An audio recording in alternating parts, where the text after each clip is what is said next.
Well, one of the areas the IEC is keeping a close eye on is Sterkspruit in the Eastern Cape. A school hall was torched by protesting residents there on Sunday night. The IEC had initially said it was a polling station, but it's now corrected the statement, saying it is not a voting station. According to police, the situation was calm there overnight, but I'm joined now by Terry Tselane, the IEC's vice-chairperson, to clarify some things for us. Terry, good morning. You've been very busy over the past 24 hours. It's been a bit hectic. And it won't stop until about the weekend or even next week. Just clarify for us about this incident in Sterkspruit once and for all. This is not a polling station. It is not a polling station. It was investigated and it found that it was not a polling station. But have we managed to sort of, like we said, the situation is calm overnight, but are you still going to maintain sort of a heavy security presence in the area? We're definitely going to do that. We have identified few areas as areas that require attention. You may be aware that since the last registration period, we went through some difficulties in certain areas. There were pockets of instability in some parts of Gauteng, in some parts of Limpopo, Northwest Majaganing area, and Sterkspruit. So all those areas that had experienced those kind of difficulties, we're still going to focus on them again to make sure that we do not have a major disruption to activities and that our personnel is not harmed. There is a cooperation between ourselves and the security cluster. There are constant discussions to make sure that those issues are dealt with. We tried firstly through conversations, through discussions, through persuasions between ourselves and the panels that we have established. But in areas where those have not yielded any results, naturally we've got to rely on the support of the security cluster. What kind of support are we actually looking at here, Terry? Because, I mean, we've seen Beckersdale, we saw what happened. We see pictures this morning of SANDF moving in. We heard about them, and we know about the sort of protests that happened in Springs on Gauteng's East Rand yesterday. Just how can you guarantee that people who are going to vote in those areas will be safe at the polling stations and even on their way to the polling stations in those areas? What are you willing to do if necessary? Remember, from our side as the Electoral Commission, we're responsible for voting stations. So tomorrow, the only areas that we are responsible for through our presiding officers will be our voting stations. Now, the kind of the interaction and conversations we've had with the security cluster is to make sure that those areas are secured. But it is the responsibility, obviously, of the government as well as security cluster to make sure that our voters are also secured and that they are able to cast their votes without any hindrance. And I think those measures have already been put in place by the security cluster, and they are in a better position to tell how they're going to be dealing with those issues. Okay, well, we'll cross our fingers that there won't be sort of any violence tomorrow, especially. Let's talk about these ballot papers now. We've seen that there are reports of ballot papers being found at a party agent's house that was on the East Rand. We've also seen reports in the Western Cape that ballot papers had fallen off a truck. It leads one to be a little bit worried about, you know, the transport and just the security around these ballot papers. It is true, you know, in running an election, we must remember we're running a very massive operation here. We've got 218,000 staff members, 22,263 voting stations. And naturally, you are likely to experience one minor difficulty here and there. But the kind of the issues that have emerged, let's take firstly the Western Cape. Immediately when it came to attention that we could not account for certain ballot papers, we convened the party liaison committee and informed all the parties participating there that we appear to be having a problem. This issue, we do this thing for transparency sake, to make sure that people understand that the IEC has got absolutely nothing to hide in preparations for this election. So just to be clear, you were aware that there was a batch of ballot papers that were missing, just for people out there to know, or did somebody come to you and say, hey, look, I found a few boxes of ballot papers? When we were doing our reconciliation, it got to our knowledge that certain papers could not actually be accounted for. So, but remember, all of them are serialized as well.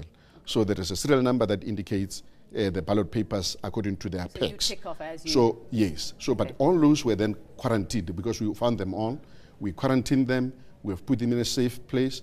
We are not going to be utilizing those. And the ballot papers found at the party agent's house on the East Rand, how did those end up there? And obviously they shouldn't be there. You know, I think there must be a problem with our presiding officer. But this is what has happened. Upon investigation, we found that in Ward 77 in Kwatema, 14 people had applied for special vote. Now, only 2 people had already cast their votes in the ballot boxes that are referred to. Now, again, in the same way that we are operating, we are going to quarantine those 2 ballots and make sure that they are not counted. And then a decision will then be taken on the day of counting to see as to whether those ballot papers should actually be counted. But we will be consulting with the political parties. And the truth of the matter is that 2 ballot papers are not going to be making such a major difference in these elections. Which party did this agent belong to? The one who's I am not familiar with the details of the party agent, but we were just notified that the presiding officer had actually taken this for safe custody to a party agent. Terry, can we sort of rest assured that these are the only incidents that have happened regarding ballot papers or that you know of? Is there a possibility that more of these mishaps have happened around the country? No. These are the only incidents that we know of. As soon as we are aware of something, we don't just hide it and keep it in our closet. We take it out there, we tell people, because it is important. Once people know that we are running this election in a very transparent way, then they begin to trust our processes. So every time when there's a problem, we will be the first to come. We firstly go to the parties in the party liaison committee and indicate the nature of the problem we have. We've been doing this since traditionally.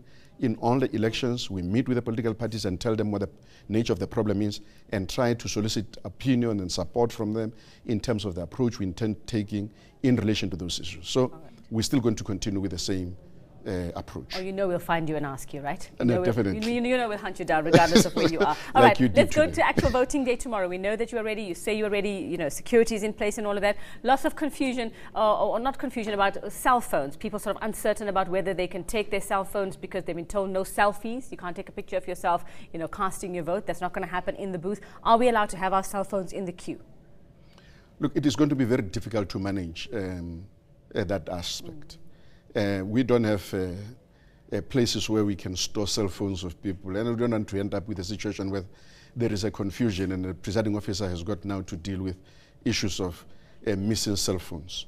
So the only element that I think it is important for voters to know is that it is against the law to take a picture of a ballot that has already been cast, that has already been marked. All right. So we're not saying we're going to be searching people, but to do that and to post it on social media or on Facebook or Twitter, you must know that that information can be used against you in court. Do the responsible thing then. Yes. All right, and then just very quickly, in a few words for me, when are we expecting results, final results?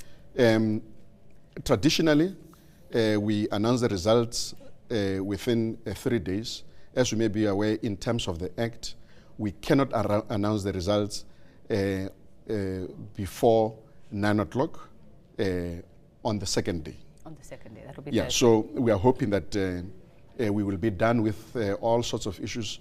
We go through a particular process when we do the elections. We're required to announce the results within 7 days, but we've got to check the exceptions, we've got to check the auditors, they've got to audit and to make sure that everything is up to scratch.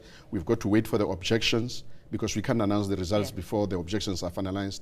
So we go through those processes, but our hope is that we'll be able to announce these results on Saturday the 10th. All right, thank you very much. Terry Tselane, the IEC's vice-chairperson. We'll be back with more for you after a quick break. Know more about your world. ENCA.com.